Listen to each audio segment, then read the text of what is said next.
तो स्वागत है आपका एक और नई वीडियो में। क्या गोल्डबर्ग सही में डब्ल्यूडब्ल्यूई वर्ल्ड हेवीवेट चैंपियन बनने वाले हैं सैटरडे नाइट मेन इवेंट में? क्योंकि मंडे नाइट रो को देखकर तो कुछ ऐसा ही लग रहा है। क्या हुआ है मंडे नाइट रो में, सारी बात करने वाले हैं इस वीडियो में, इसलिए वीडियो चिपके रहिएगा, वीडियो को शुरू से लेकर लास्ट तक देखिएगा। सबसे पहले हमें शो की शुरुआत में थीम सॉन्ग सुनने को मिलता है सैथ रोलिंस का। सैथ रोलिंस आते हैं, उनके साथ वाइज मैन पॉल हेमन थे और हमें Bron Breakker and Bronson read भी सैथ रोलिंस के साथ आते हुए दिखाई देते हैं। जब ये फैक्शन आती है ना, सच में लगता है कि कोई फैक्शन आ रही है, काफी कमाल की इनकी फैक्शन लगती है। और तो इनों के पास महिंद्रा बैंक ब्रीफकेस आ गया है, उससे तो चार चांद लग जाते हैं। इसके बाद ये सभी रिंग में आ जाते हैं। सैथ रोलिंस के हाथ में माइक रहता है एंड यहाँ पर वे आके भाई स्वागत करते हैं फैंस का। Welcome to Monday night Rollins, I am revolutionary Seth freaking Rollins, यही सब करते रहते हैं। इसके बाद यहाँ पर वे फैंस से सवाल पूछ लेते हैं, क्योंकि फैंस यहाँ पर सीएम पंक के चैंट्स कर रहे थे, तो फैंस से यहाँ पर ये पूछ लेते हैं आखिर तुम्हें चाहिए कौन, क्योंकि कभी तुम सीएम पंक के चैंट्स करते हो, कभी तुम ओटीसी के चैंट्स करते हो और कभी तुम मेरा गाना गाने लग जाते हो। और इतने सुनने के बाद भी यहाँ पर फैंस सैथ रोलिंस का गाने लग जाते हैं, बेशरम रहते हैं। यहाँ पर दोगला कह रहे थे सैथ रोलिंस कुल मिलाकर फैंस को।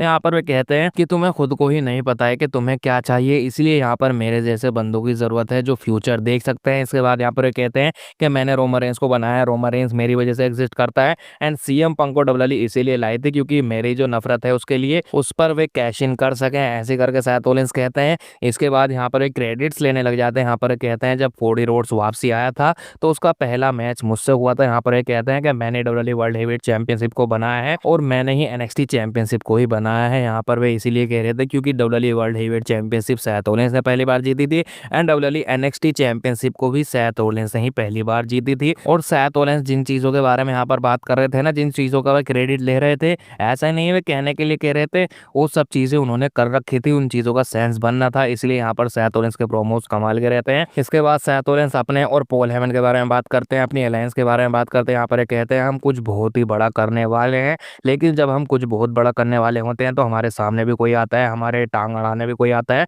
उसी में से एक बंदा था एले नाइट, देखो हमने उसका क्या हाल करा है, हमने उससे सुनामी पे सुनामी लगाई है। इसके बाद वे कहते हैं कि तुम सब जो लड़ रहे हो ना, ये तुम सेकंड प्लेस के लिए लड़ रहे हो, क्योंकि this is the finish line, this is the end game. इतना कहने के बाद सैथ रोलिंस माइक फेंक देते हैं। सैथ रोलिंस की तरफ से हमें एक ठीक ठाक प्रोमो देखने को मिलता है, ऐसा नहीं था बहुत कमाल ही कर दिया है सैथ रोलिंस ने, एक कमाल का प्रोमो कट कर दिया है, क्योंकि सैथ रोलिंस के पास कोई एक पर्टिकुलर टॉपिक नहीं था। यहाँ पर सभी को धमकी देते हैं कि हम ऐसा कर देंगे, ऐसा कर देंगे। वैसा आपका कहना है इसके बारे में, आपको कैसा लगा प्रोमो, आप कमेंट्स में जरूर से बताइएगा। तभी यहाँ पर थीम सॉन्ग प्ले हो जाता है पेंटा का, क्योंकि पेंटा वर्सेस ब्रॉन ब्रेकर का यहाँ पर मैच होना रहता है। मैच स्टार्ट होता है, मैच ठीक ठाक सा रहता है, ऐसा नहीं था बहुत कमाल का मैच था, ठीक ठाक सा मैच था, लेकिन पेंटा के वे रिपीटेड मूव देखकर मैं अब बोर हो चुका हूँ। डब्ल्यूडब्ल्यूई को कुछ स्टोरी लाइन भी पेंटा को देनी चाहिए। पेंटा अपने यहाँ पर मैक्सिकन डिस्टोर भी लगाते हैं, जिसके ऊपर यहाँ पर किक आउट कर देते हैं ब्रॉन ब्रेकर। मैच के लास्ट में पेंटा ऊपर से झूलकर कुछ मारने की कोशिश करता है, लेकिन यहाँ पर एक कमाल की हमें मिड एयर स्पेयर देखने को मिलती है ब्रॉन ब्रेकर की तरफ से। ब्रॉन ब्रेकर पिन करते हैं एंड वे जीत जाते हैं इस मैच को। इसके बाद हमें बैक स्टेज से एक सेगमेंट देखने को मिलता है, यहाँ पर एडम पेस रहता है एंड एजे स्टाइल भी रहता है। यहाँ पर कहते हैं कि नाइट ऑफ चैंपियंस में जो तुम्हारा मैच होने वाला था डोमिनिक मिस्टीरियो से,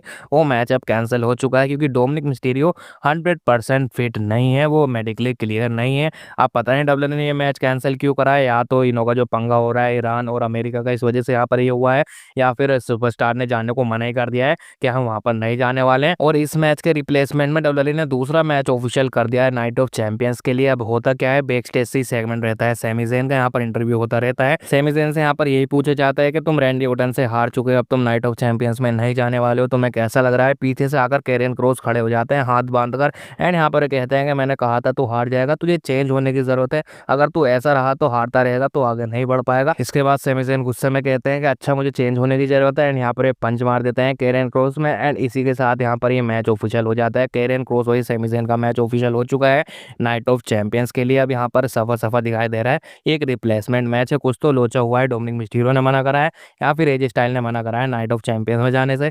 ऐसा आपका कहना है इसके बारे में, आप बताइएगा जरूर। इसके बाद हमें शो पर गोल्डबर्ग देखने को मिलते हैं और डब्ल्यूडब्ल्यूई ने यहाँ पर हमारा कार्ड दिया था, क्योंकि हमें लग रहा था कि शो पर गोल्डबर्ग आने वाले हैं, लेकिन प्री रिकॉर्डेड वीडियो डब्ल्यूडब्ल्यूई यहाँ पर दिखा देती है। एक इंटरव्यू रहता है माइकल कोल के साथ में, गोल्डबर्ग यहाँ पर वही बात कहते हैं कि बैड ब्लड में मैं अपनी फैमिली के साथ में डब्ल्यूडब्ल्यूई का शो एंजॉय करने आया था, लेकिन गुंथर ने मेरी फैमिली के बारे में इतना कुछ कहा तो मैं उसको इग्नोर कैसे कर देता। उसे लग रहा था मैं ये सब चीज़ें इग्नोर कर दूंगा, लेकिन उसे मैं छोड़ने नहीं वाला हूँ। मुझे मेरे रिटायरमेंट मैच के तौर पर गुंथर मिला है, मैं उसे बिल्कुल भी नहीं छोड़ने वाला हूँ सैटरडे नाइट मेन इवेंट में, चाहे मैं 28 साल का हूँ चाहे मैं 60 साल का हूँ। एंड लास्ट में गोल्डबर्ग यहाँ पर गाली भी बक देते हैं गुंथर को। इसके बाद हमें शो पर लाया जाता है एंड कमेंट्री पर से माइकल कोल बताते हैं कि मैंने बाद में गोल्डबर्ग से ये भी पूछा था, अगर तुम वर्ल्ड चैंपियनशिप जीत जाओगे तो फिर क्या होगा? इसके ऊपर गोल्डबर्ग का आंसर रहता है इंटरेस्टिंग डेल्मा, ऐसे ही कुछ करके यहाँ पर गोल्डबर्ग का आंसर रहता है। तो इसी वजह से मैंने वीडियो की शुरुआत में कहा था कि गोल्डबर्ग के डब्ल्यूडब्ल्यूई वर्ल्ड हेवीवेट चैंपियनशिप जीतने वाले हैं सैटरडे नाइट मैन इवेंट में, क्योंकि डब्ल्यूडब्ल्यूई हमें ऐसा खुद से बता रही है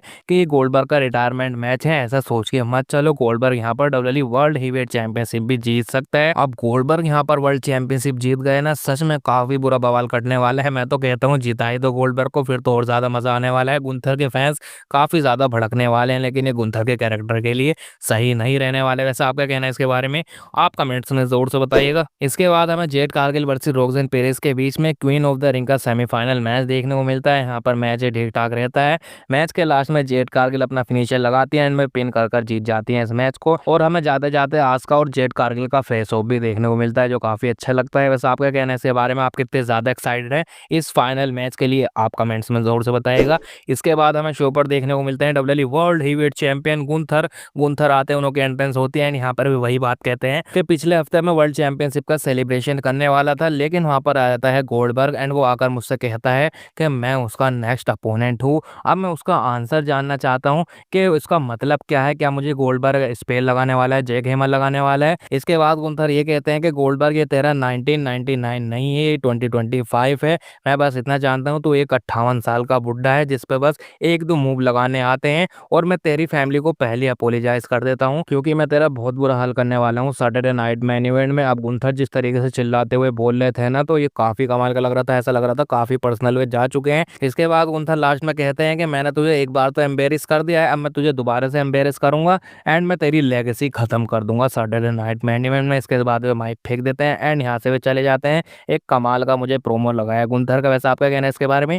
आप बताइएगा जरूर। इसके बाद हमें शो पर देखने को मिलता है बेकी लिंच वर्सेस बेली का मैच, वो भी वुमेन्स इंटरकॉन्टिनेंटल चैंपियनशिप के लिए। अब मैच ये ठीक ठाक रहता है। यहाँ पर बेकी लिंच काउंट आउट के सहारे भी जीतने की कोशिश करती हैं, लेकिन यहाँ पर लायरा वल्कीरी आ जाती है एंड वे बेली की मदद कर देती हैं रिंग में जाने के लिए। इसके बाद ये मैच कंटिन्यू रहता है एंड मैच के लास्ट में हमें क्या देखने को मिलता है? लायरा वल्कीरिया बहुत ज्यादा फ्रस्ट्रेटेड हो जाती है एंड वे अटैक कर देती है बेकी लिंच के ऊपर। इसके बाद यहाँ पर ये मैच डिस्क्वालिफिकेशन की वजह से एंड हो जाता है एंड बेली इस चीज से बिल्कुल भी खुश नहीं रहती है। बेली और लायरा वल्कीरिया के बीच में यहाँ पर धक्का मुक्की भी होने लग जाती है। बेली कहती है ये मेरा मैच है, तू यहाँ पर क्यों आई है? और बेकी लिंच रिंग साइड पर खड़ी हुई ये सब देखकर हंसती रहती है। अब मुझे लगता है ये ट्रिपल थ्रेट मैच की तरफ ही जाने वाली है स्टोरी लाइन, या तो ये मैच एवोल्यूशन में होने वाला है या फिर ये समर स्लैम में होने वाला है। वैसे आपका कहना है इसके बारे में? आप बताइएगा जरूर। इसके बाद हमें शो के मैन इवेंट में देखने को मिलता है Jey Uso versus Cody Rhodes का मैच। अब जो भी इस मैच में जीतेगा वो नाइट ऑफ चैंपियंस में लड़ेगा रैंडी ओटन से किंग ऑफ द रिंग के लिए। मैच स्टार्ट होता है। मैच ये मुझे ठीक ठाक लगा है एंड जे ऊसो यहाँ पर स्पेल लगाते हैं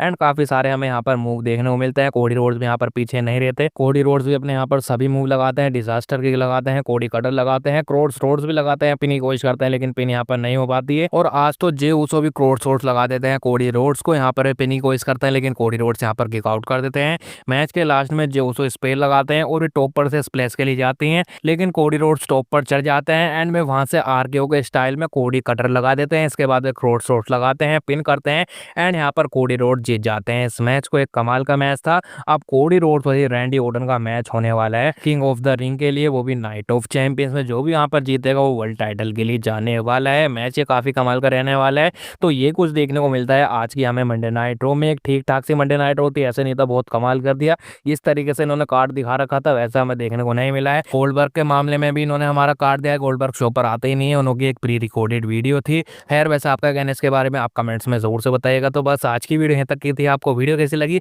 कमेंट्स में जरूर बताना एंड आपको मुझसे जुड़ना है, बातें करनी है तो आप मुझे इंस्टाग्राम पर फॉलो कर सकते हैं एंड फेसबुक की लिंक भी मैंने डिस्क्रिप्शन में दे रखी है, जाइए क्लिक करिए, फॉलो करिए, लाइक करिए। तो मैं मिलता हूँ आपसे नेक्स्ट वीडियो में, तब तक के लिए बाय बाय।